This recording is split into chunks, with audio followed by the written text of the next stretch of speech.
गीता सत्संग में आप सभी का स्वागत, जहां हम भगवत गीता के 7वें अध्याय को रानासिर से समझने का प्रयास कर रहे हैं। कल हमने एक बहुत ही महत्वपूर्ण श्लोक लिया था, श्लोक 7 ऑफ चैप्टर 7।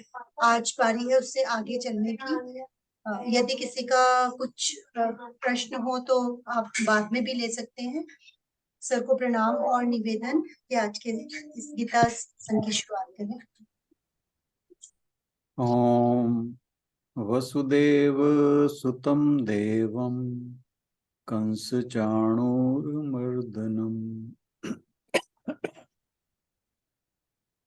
देवकी परमानंदम कृष्णं वंदे जगद्गुरुम।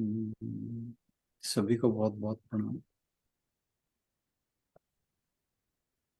हम गीता जी के 7वें अध्याय पर चर्चा कर रहे हैं।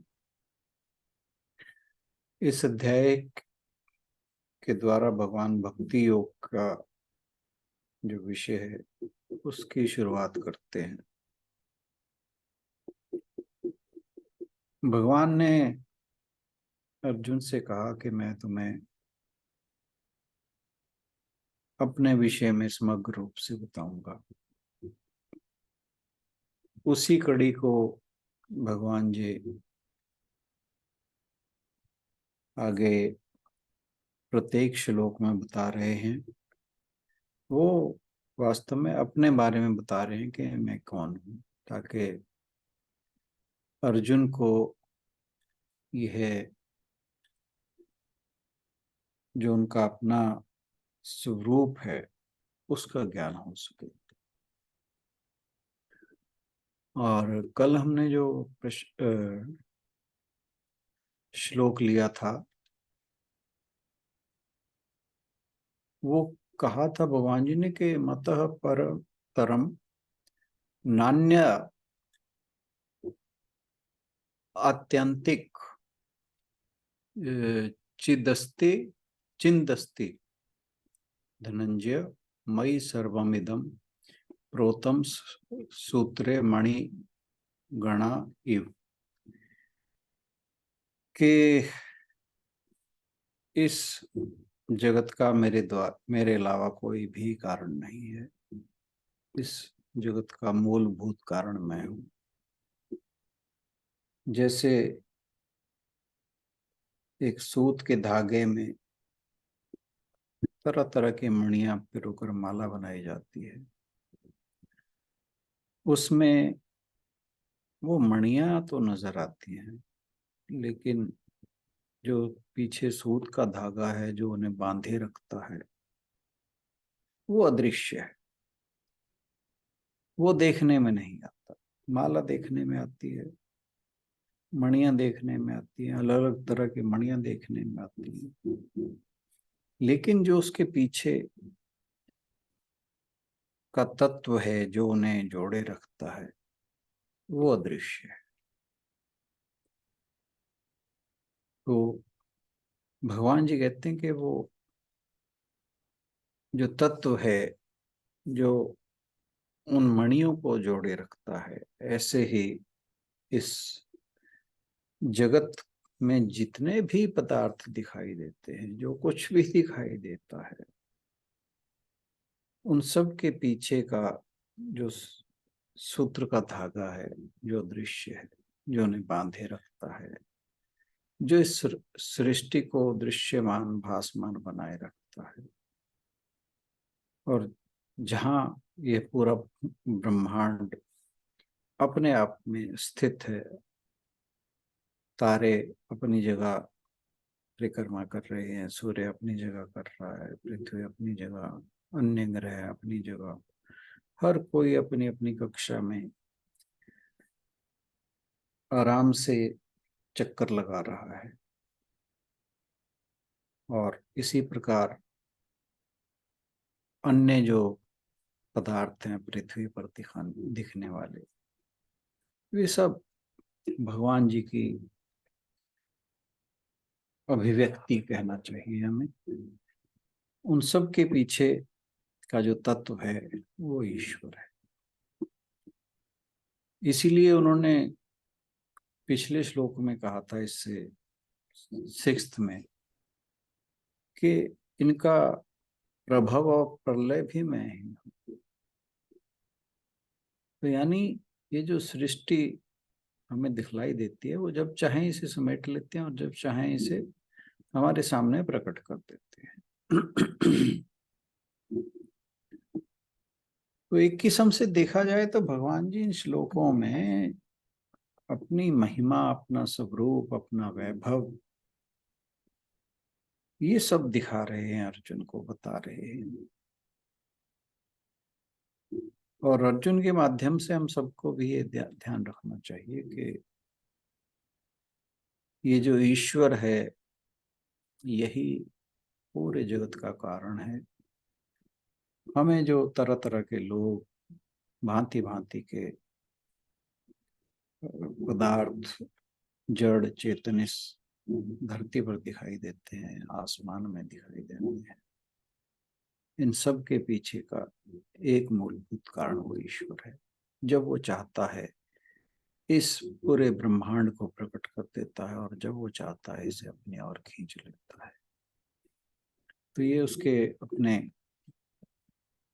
स्वभाव पर या खुशी पर निर्भर करता है कि वो कब इस संसार को प्रकट कर दे और कब इस संसार को अपनी ओर खींच ले।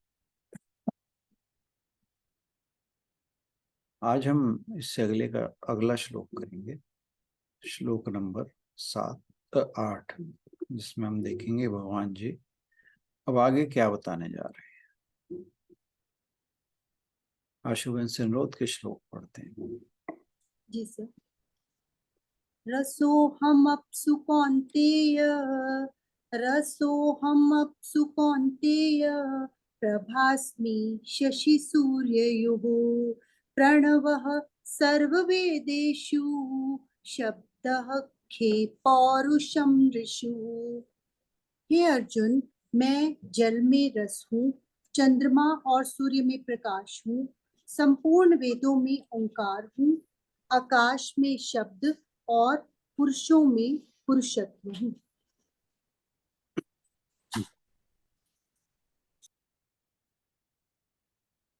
श्लोक नंबर 7 में हमने जहाँ समापन किया था, वहां बात की थी कि इस प्रकार की दृष्टि विकसित करना कठिन है कि हम हर चीज के पीछे, हर पदार्थ के पीछे ईश्वर को देखें, क्योंकि भगवान ने कहा कि मैं मणियों के को जो बांधे रखती है, वो डोरी मैं हूं, और वो डोरी अदृश्य है। अब हमारी समस्या क्या है कि हम हर चीज को अपनी इंद्रियों के माध्यम से जानना, देखना, सुनना, ऑब्जर्व करना चाहते हैं, जानते हैं, चाहते नहीं। तो जब तक हमें कोई चीज दिखाई, सुनाई आदि ना दे, तब तक हमें उसके बारे में पता लगना बड़ा मुश्किल रहता है। तो यह दृष्टि विकसित करना कि उन मणियों के पीछे एक धागा है जो उसे बांधे रखता है, जो उन मणियों और माला का अस्तित्व बनाए रखता है। क्योंकि जैसे ही वो धागा निकलता है, मणियां और माला वो बिखर जाती है, उनका अस्तित्व समाप्त हो जाता है।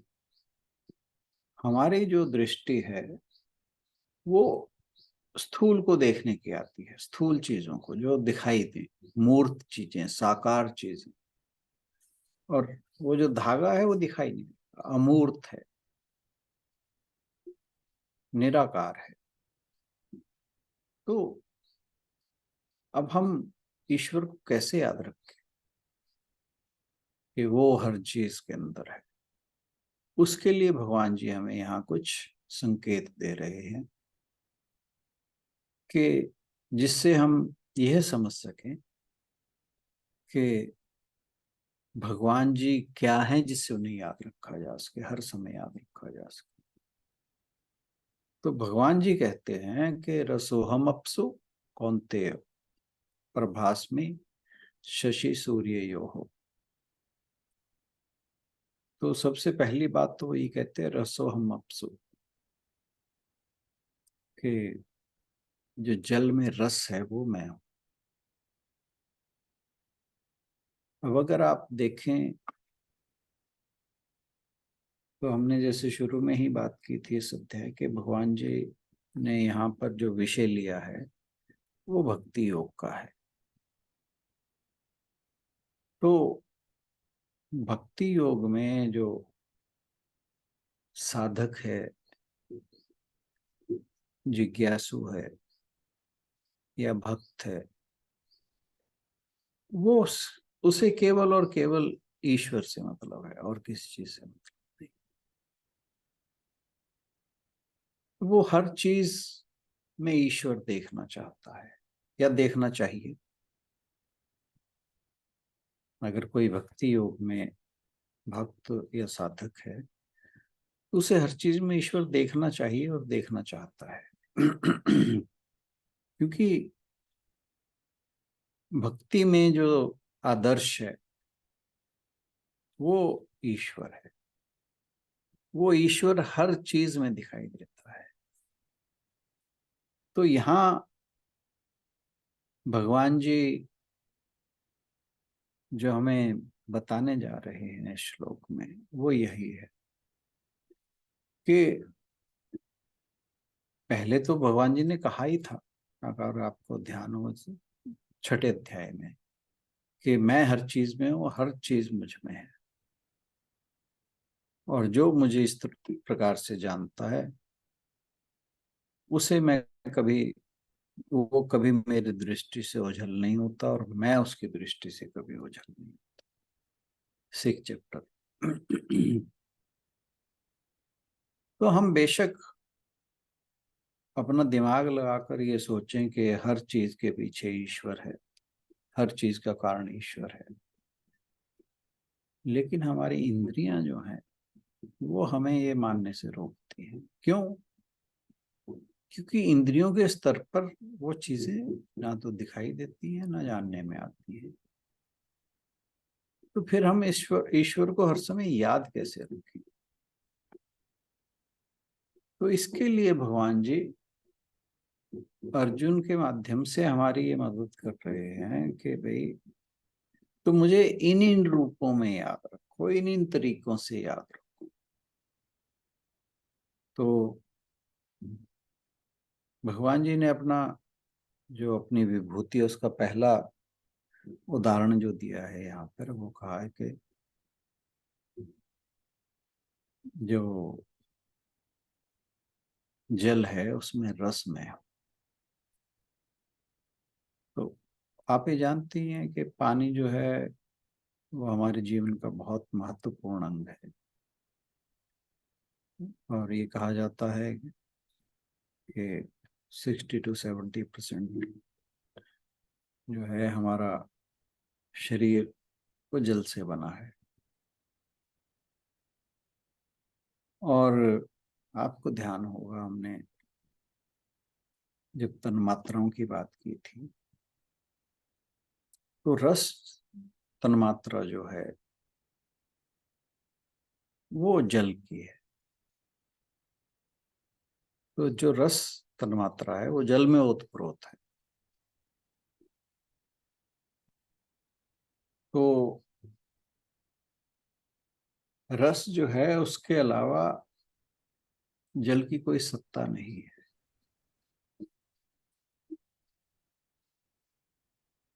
जैसे जल में रस है समग्र रूप से, वैसे ही समग्र सृष्टि में मैं हूं। तो कहा कि जल में रस में हूं। जल तो हमें दिखाई देता है, स्थूल है, लेकिन रस जो है वो सूक्ष्म है, वो दिखाई नहीं देता, वो अदृश्य है। और जल से हमें रस का कैसे पता लगता है? जीभ के द्वारा। आंखों से तो हम रूप देखते हैं, त्वचा से स्पर्श करते हैं, नाक से गंध सूंघते हैं, सूंघते हैं, और कान से शब्द सुनते हैं। लेकिन जो रस है वो हम जीभ से लेते हैं। तो भगवान कहते हैं कि रसोहम अप्सु। तो ये जो रस है वो जल में ओतप्रोत। ओतप्रोत का मतलब क्या हुआ? ऐसे ही जैसे कपड़े में धागा, धागा हर जगह जो कपड़ा है वो धागे से ओतप्रोत है। कहीं भी देखिए आप, कपड़े में कोई भी हिस्सा देखिए, वहां आपको धागा मिलेगा, सूत मिलेगा, या आप कपास भी कह सकते हो, कुछ भी कह सकते हो।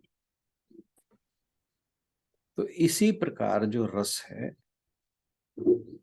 जल जो है वो रस से ओतप्रोत है। और जो ये सृष्टि है, जैसे कपड़े में धागा है, वैसे इस सृष्टि में धागे के रूप में परमात्मा है, रेशे के रूप में परमात्मा है। और जब हम नाम रूप वाली सृष्टि को देखते हैं तो परमात्मा अदृश्य हो जाता है। वैसे ही जैसे हम मणियों और माला को देखते हैं, तो जब हमारी आंखें मणियों और माला को देखती है तो उसके बीच का धागा नहीं दिखता, वो धागा छिप जाता है। इसी प्रकार जो ये नाम रूपों वाली सृष्टि है, जो हमें भिन्न भिन्न दिखाई देती है, उसके पीछे का जो ईश्वर है वो हमें दिखाई नहीं। और हम नाम रूप व्यवहार वाली सृष्टि के बंधन में बंधकर जन्मों जन्मों से ना जाने किस किस योनि में जन्म को प्राप्त करते हैं। और जिस सुर दुर्लभ शरीर को हमारे शास्त्र कहते हैं मनुष्य शरीर,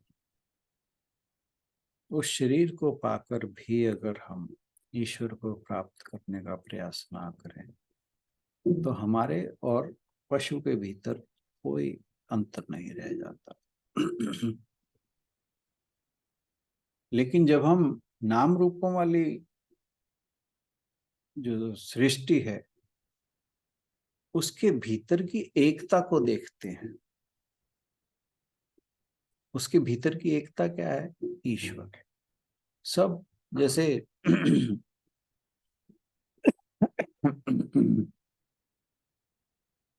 माला में अदृश्य रूप से धागा है, उसी प्रकार ये अलग अलग नाम रूपों की जो सृष्टि पदार्थ हमें दिखाई देते हैं जगत में, उन सब के पीछे का जो तत्व है वो ईश्वर है।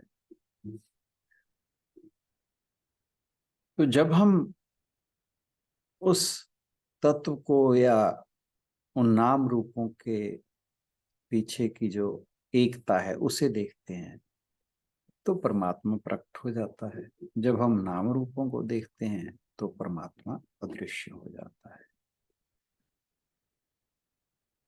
तो और उसके अंदर जीवन मरण का कोई भेद नहीं। और रही बात मृत्यु की, तो मृत्यु के बारे में लिखा है कि मृत्यु में हमारा जाता क्या है? शरीर में जो माटी है वो राख होकर माटी में मिल जाती है, पानी है वो उड़कर पानी में मिल जाता है, जो तेज है वो तेज में मिल जाता है, जो सांस है वो वायु में मिल जाती है, जो आकाश है वो आकाश में मिल जाता है। कोई भी एक चीज तो ऐसी नहीं जो कम होती हो। तो इसलिए मृत्यु से डरना क्या? मृत्यु क्या हुई कि एक आकृति, मूर्ति जो थी वो टूट गई, जैसे मिट्टी का घड़ा फूट गया। मिट्टी का जब घड़ा फूट जाता है, मिट्टी तो ज्यों की त्यों रहती है। तो अगर हम अपने आप को घड़ा माने तो हमारा जो टूटना है वो सच्चाई है। लेकिन अगर हमने अपने आप को माटी मान लिया तो फिर हमारा टूटना कहाँ रह गया। तो टूटने का डर उसे होगा जो अपने आप को घड़ा मान लेगा। जिसने अपने आप को माटी मान लिया उसके लिए कुछ हुआ ही नहीं। उसके लिए तो घड़ा रहे ना रहे, टूटे ना टूटे, उसे कोई अंतर नहीं पड़ता। तो बात थी कि जल में रस भगवान है। उपनिषद में ब्रह्म को रस कहा है। रसो वै सह, कि वह रस है। तो अब जो रस है उसके अनेक अर्थ हैं। एक रस का अर्थ आनंद भी है। आप कई बार बात करते हैं, मुझे फलां चीज में बड़ा रस आया, उस गाने में बड़ा रस आया। उसका मतलब है कि आपको वो गाना सुनने में आनंद आ रहा। कहीं आप गए सत्संग में, वहां सत्संग में बड़ा रस आया। तो यह भी रस है। रस जो है उसका एक दूसरा अर्थ है आनंद। और आनंद जो है वो सुख से, सुख जो हम सुख दुख में महसूस करते हैं, सुख सुख से अधिक सूक्ष्म है। क्योंकि सुख के लिए हमें कोई ना कोई निमित्त कारण चाहिए। किसी चीज के द्वारा हमें सुख मिलता है, उसका कोई ना कोई कारण चाहिए। मैंने नई कार खरीदी तो कार के कारण सुख। मैंने नया मकान बनाया, मकान के कारण सुख। लेकिन आनंद, उसके लिए कोई निमित्त कारण नहीं चाहिए। क्योंकि आनंद जो है वो आत्मा का स्वभाव है। वो किसी निमित्त का गुलाम नहीं है। और जहां जहां सत है वहां से आपने सुना होगा सच्चित आनंद, वहीं से चित और आनंद भी है। तो इसीलिए भगवान को सच्चिदानंद कहा गया है, सर्वव्यापक कहा गया है। तो जो हर बात में, हर कण कण में, हर परिस्थिति में आनंद ले सके, रस ले सके, समझ लीजिए कि उसे भगवान का दर्शन हो। इसलिए भगवान यहाँ पर एक किस्म से अपना एड्रेस दे रहे हैं कि जल में मैं रस, रसो हम अपसु। तो संस्कृत में जल का एक पर्यायवाची जीवन भी है। आपको ध्यान होगा कि जब कोई अंतरिक्षयान आकाश में भेजा जाता है, तो वो किसी ग्रह पे भेजा जाए या जैसे हमारा चंद्रयान चांद पर गया है, तो सबसे पहली खोज जो होती है वो जल की होती है। क्योंकि जल अगर मिल गया तो इसका मतलब है वहां पर जीवन है। तो जहां जल है वहां जीवन है। तो जल और जीवन, इन दोनों का बहुत ही गहरा संबंध है। तो जल में रस, इसका मतलब जीवन में रस। तो अगर आपके जीवन में आनंद है तो समझ लीजिए कि आपको भगवान के दर्शन हो रहे हैं। ये वैदिक दृष्टि है।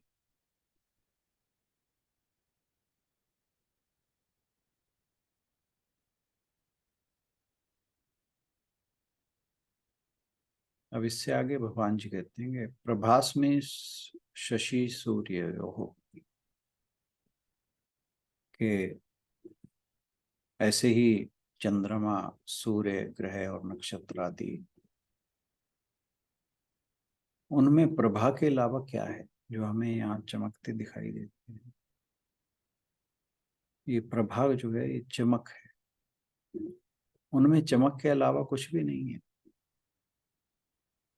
और भगवान जो हैं वो क्या नाम है, आनंद रूप ही नहीं, ज्ञान रूप भी है।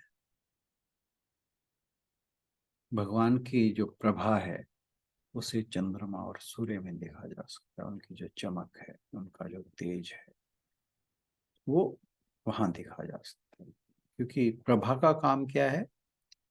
प्रकाशित करना। सूर्य पूरे ब्रह्मांड को प्रकाशित करता है।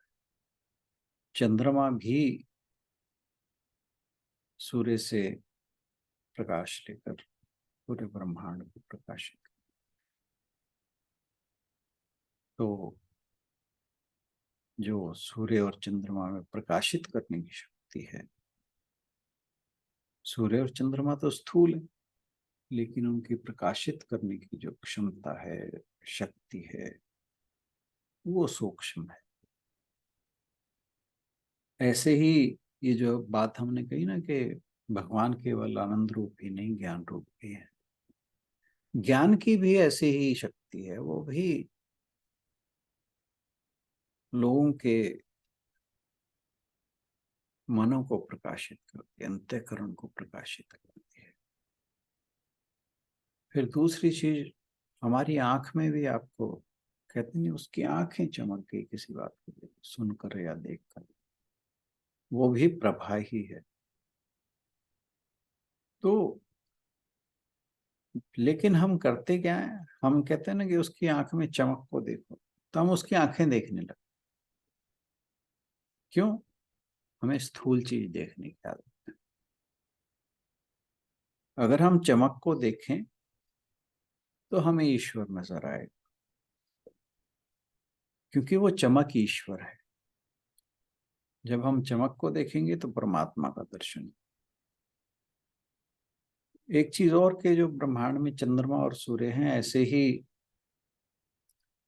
पिंड में या एक उक्ति है, इसमें शास्त्रों में आती है, यथा ब्रह्मांडे तथा पिंडे, कि जैसा ब्रह्मांड है वैसा ही ये हमारा शरीर है। तो जो जैसे ब्रह्मांड में चंद्रमा और सूर्य है, ऐसे ही हमारे शरीर में बुद्ध, मन और बुद्धि है।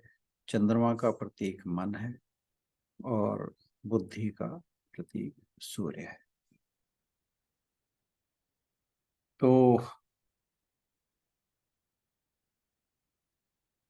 जो ये पंचभूत हैं और इनके साथ मन बुद्धि, उन सब का सार भगवान है। ये वैसे हम पहले कर चुके हैं।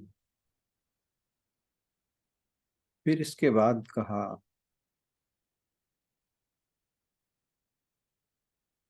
प्रणवः सर्ववेदेषु। प्रणव जो है आपको पता ही होगा, वो ओम का दूसरा नाम है। ये बात वेदों में आती है कि दुनिया में जो कुछ भी वाणी है वो ओंकार शब्द के अलावा कुछ भी नहीं। और एक बात और आई बताई थी मैंने आपको कि मांडुक्य उपनिषद में ये आता है कि अ उ म, ये जागृत अवस्था, स्वप्नावस्था और सुषुप्ति अवस्था, इन तीनों के प्रतीक हैं। और जो ओम के पीछे बाद में साइलेंस आती है, उसको तुर्य अवस्था कहा गया है। तो ये जितनी भी वेद त्रयी जिसे कहा जाता है, वेद त्रयी इस उमा को ही कहा गया है। स्वप्न, सुषुप्ति और सॉरी, जागृत, स्वप्न और सुषुप्ति। ब्रह्मा विष्णु महेश को देवत्रयी कहा गया है। स्थूल सूक्ष्म कारण, ये भी त्रयी की ही उसमें आता है। और ऋग्वेद, यजुर्वेद, सामवेद, इसे वेद त्रयी कहा गया है। ये जितनी भी त्रयी हैं ये सब ओम में है, प्रणव में है। इसीलिए प्रणव को सर्ववेदेशो बोलते हैं। सबसे पहले ओम यानी प्रणव, फिर गायत्री, गायत्री से सारे वेद, और वेद माता जो कहा है वो गायत्री माता को कहा है। सारे वेद जो हैं वो गायत्री में से निकले हैं।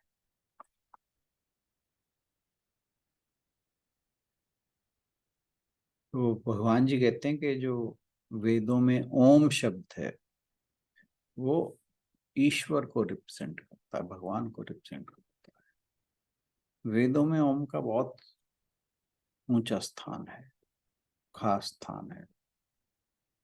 वह जो सुपर सुपर कॉन्शियसनेस है, जिसे हम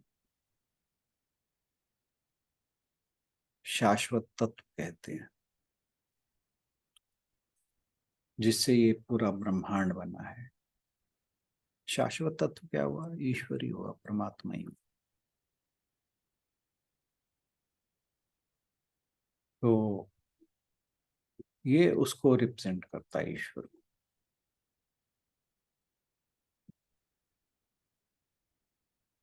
अब इसके बाद फिर भगवान जी कहते हैं शब्द खे पौरुषम ऋषु, के जैसे हमने पहले भी बात की हुई है कि जो आकाश है उसकी तन्मात्रा शब्द है, यानी ये आकाश शब्द से ही ओतप्रोत है। शब्द आकाश का गुण है, जहां जहां आकाश है वहां वहां शब्द है। हम जिस भी शब्द का उच्चारण करते हैं वो सब आकाश में सुरक्षित रहता है। इसीलिए टेलीफोन, रेडियो, टेलीविजन, इनमें जहां जहां भी कोई भी मनुष्य कुछ बोलता है वो कहीं भी पकड़ा जाता है। पकड़ा जाता मतलब रिसीव कर लिया जाता है। तो इसलिए कहा गया है कि हमारे शास्त्र कहते हैं कि जो भी व्यक्ति साधना करता है, जो भी आध्यात्मिक पथ पर चलता है, उसे किसी भी शब्द का उच्चारण बड़ी सोच समझ कर करना चाहिए, क्योंकि शब्द कभी नष्ट नहीं, वो पूरे ब्रह्मांड में व्याप्त होकर सदा बना रहता है। हम अक्सर कुछ बातें बड़ी गलत बोल जाते हैं, बच्चों को बोल जाते हैं, आपस में बोल जाते हैं, कुछ लोग गाली देकर बात करते हैं। ये मनुष्य के पतन का कारण बनते हैं। इसलिए अपनी वाणी से जो भी शब्द निकले, कोशिश करें कि उसमें कुछ गलत ना हो। एक चीज और, ये भी मैंने कहीं पढ़ी थी, लेकिन कमी मेरे अंदर भी है ये, कि जैसे हम कहते हैं भाई खाना वाना बन गया कि नहीं, कहते वाना नहीं बोलना चाहिए। तो हमें कोशिश तो करनी चाहिए ना कि जो हमारे अंदर कमियां हैं उन्हें दूर करें। हम अक्सर ऐसा बोलते हैं कि किसी एक शब्द के पीछे उसका कुछ अपभ्रंश बोल जाते हैं। तो मेरे को आज ये दोबारा फिर याद आ गया, आई ट्राई कि आगे से ना बोला जाए।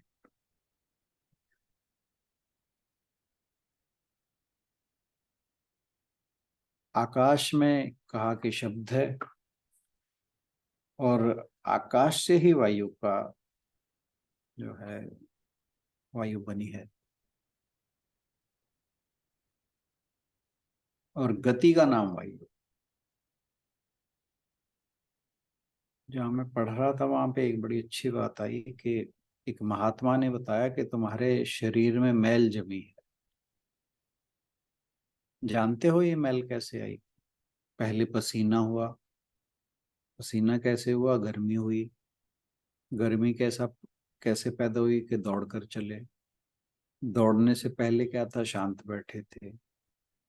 तो जो मैल है वो मिट्टी है, पसीना है, पानी है, गर्मी है, तेज है। और दौड़ते जो वो वायु है। उससे पहले जो शांत बैठे थे वो आकाश है। इसी तरह से सृष्टि का क्रम है। जितने भी शब्द हैं वे गति से जुड़े हुए हैं। जहाँ गति होती है वहां ध्वनि भी होती है। आपने देखा होगा कि जब हवा चलती है तो पत्तों में या किसी भी चीज में जहां भी खड़खड़ाहट होगी वो ध्वनि पैदा करेगी। तो जहां भी हलचल होगी वहां शब्द उत्पन्न होगा। वो चाहे इस कान से सुनाई दे या ना दे। तो जब भी हम कोई ध्वनि सुने तो हमें ये जानना चाहिए कि ईश्वर ही है जो इस ध्वनि को हवा में यात्रा करने की क्षमता प्रदान करता है।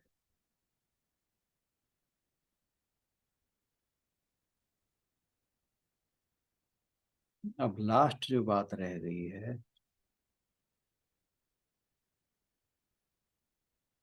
वो है पौरुषम नृषु।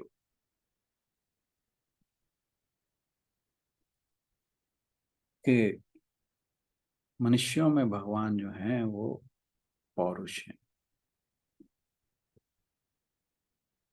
तो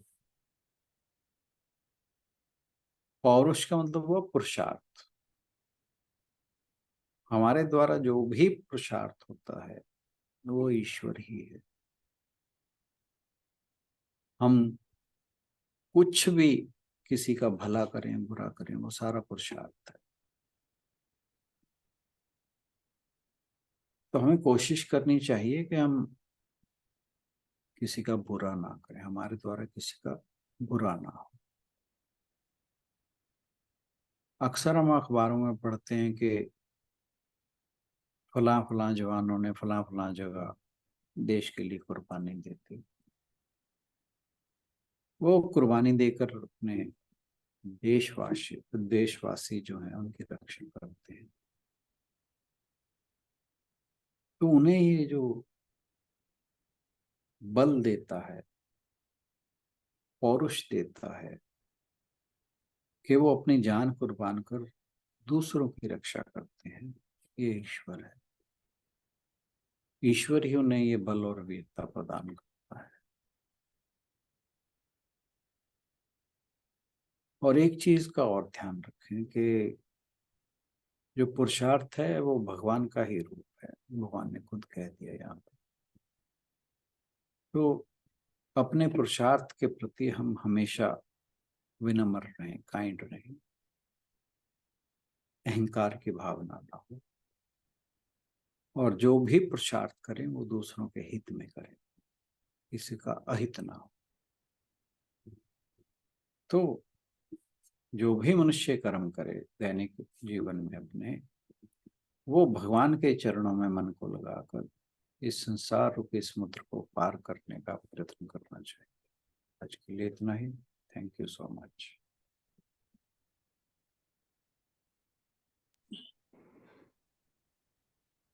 थैंक यू सर।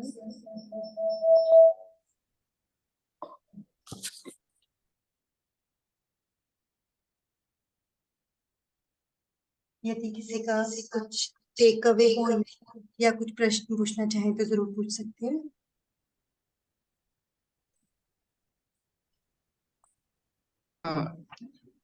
सर मैं वो है ना एक स्वामी मुकुंदानंद जी, हाँ जी, हाँ जी। उनका पढ़ रही थी। तो उन्होंने एक चीज बताई, ये जो हमने अभी किया कि जल में रस में हूँ। उन्होंने बताया कि उसमें लिखा हुआ था कि जैसे पानी का अपना तो कोई टेस्ट नहीं है, वो एक कैरियर का काम करता है। एग्जैक्टली। तो मतलब इससे हमें क्या समझना चाहिए? कि और उसमें जो सारा मतलब मैं सारा जो मैं समझ अंदर गया, हालांकि मैंने काफी दिन से उनको पढ़ना छोड़ रखा है। बल्कि कल वाले श्लोक में भी एक चीज थी, वो पहले ये एक बार कर लेते हैं, फिर मैं आपसे वो पूछूंगी। तो ये बात ये है कि जो रस है वो उसका जल का गुण, आप एक बार रिपीट करना अपना क्वेश्चन। उन्होंने उन्होंने बताया कि he is present in all modifications of his energies. Taste in water, water का अपना कोई टेस्ट नहीं है, but other forms of matter like solids, gases, they need a liquid to carry their taste. जीभ पे अगर हम एक सॉलिड फूड रखते हैं तो देर इज नो टेस्ट। जब वो सलाइवा के साथ मिक्स होता है तभी हमें उसके टेस्ट का पता चलता है। ये चीज थी। तो आप पूछना क्या चाह रहे हो? मैं पूछना चाह रही थी कि इससे मतलब व्हाट डू आई इन्फर, मतलब मैं इससे क्या समझूं कि ये क्या, वो क्या बताना चाह रहे हैं हमें। जैसे अभी तो हमने बात की कि हाँ, जल, क्योंकि एक हमारा इम्पोर्टेंट, जल के बगैर कुछ भी नहीं है, तो उसमें जो मेन कॉन्स्टिट्यूट वो ईश्वर का ही एक तरह से ईश्वर का ही रूप है, उसका जो रस है, जो भी चीज है, वो ईश्वर ही है। बात वही आ गई कि जो एक्चुअली क्या है कि उन्होंने इस बात को एक्सट्रापोलेट किया है। जो जल में रस है, हमने बात की थी ना कि हमारी बॉडी में 70% या 60% से ज़्यादा जल होता है। हाँ जी। तो हमारी जो सलाइवा है वो उसी जल से ही रस लेती है। ठीक है। तो हाँ जी। टेस्ट जो है उसका कारण जो है वो इस जो जल की तन्मात्रा है जिसे हम रस कहते हैं। अच्छा, ठीक है क्योंकि सर। ठीक है ना, क्योंकि हमारा जो जीभ है वो इसको क्या नाम है, वो जल को, हमारा जो मुंह है वो पानी तो पी लेता है, हाँ जी। लेकिन उसमें से जो रस है वो जीभ देखती है। अच्छा। हाँ जी, ठीक है जी। ठीक है। सर मुझे और आज की उसमें एक बहुत अच्छी लाइन लगी जो आपने बताई कि भगवान जी ने अपना एड्रेस बताया है कि वो जल में रस, मतलब ये उनका एड्रेस ये है। जो मतलब चंद्रमा और उसमें सूर्य में रोशनी उनका एड्रेस है। ये एग्जैक्ट। बहुत अच्छी आपने बहुत सुंदर वर्ड्स इस्तेमाल किए। नहीं, मेरे नहीं थे, मैंने भी कहीं से लिए हुए थे। जो भी है, मतलब ये बहुत अच्छा लगा। हाँ, अभी जो अभी हमने दो तीन चीजें डिस्कस की है ना, तो अभी बाकी जो पंच महाभूत हैं उनकी नेक्स्ट श्लोक में आएगी। सर, और कल वाले श्लोक में था, उन्होंने मणियों का और उसका भी एक, वो उन्होंने एक एडिशनल पॉइंट बताया कि जैसे मणि जहां उस सूत्र में जहां भी है वो अपनी जगह पे मूव कर सकती है। ऐसे ही उस परमात्मा ने हमें एक फ्री विल दी कि मतलब तुम्हें फ्री विल है, तुमने जैसा करना है करो, दैट मतलब वो फिर आगे की तुम्हारी जिंदगी उसके ऊपर डिपेंड करती है। ये गुड। एक एडिशनल उन्होंने पॉइंट बताया हुआ था कल वाले, कि है तो वो तो है ही है बीच में, बट एक एडिशनल आपको वो दिया कि आपको फ्री विल दी हुई है, आप अपने हिसाब से अपनी जिंदगी जियो। बिल्कुल। जैसे कि एक चाकू दे दिया, अब ये हमारे ऊपर है कि हमने उस चाकू का इस्तेमाल सर्जन बन के करना है या के डाकू बन के करना है या कैसे करना है, सब्जी काटने के लिए करना है, वॉट एवर। बिल्कुल बिल्कुल।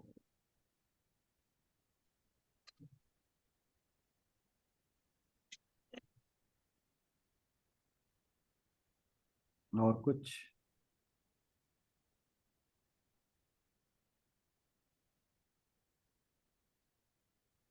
चलिए फिर इसके बाद समापन क्या करते हैं। ओम पूर्णमदः पूर्णमिदं पूर्णात् पूर्णमुदच्यते पूर्णस्य पूर्णमादाय पूर्णमेवावशिष्यते। ओम शांति शांति शांति। हरि ओम। सभी को बहुत बहुत प्रणाम और आज के सत्संग में जुड़ने के लिए बहुत बहुत धन्यवाद।